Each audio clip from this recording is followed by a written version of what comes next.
Which word is most different in meaning than the other words? A. Transformation. B. Conversion. C. Metamorphosis. D. Differentiation. Or E. Translation.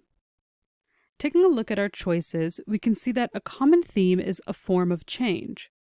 Transformation, conversion, metamorphosis, and translation all describe something that was one way and has undergone some sort of change.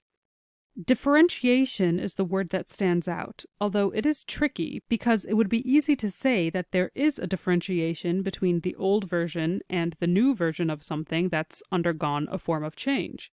So, although it could describe something that would fit in our theme, it doesn't fit into the parameters of the theme itself.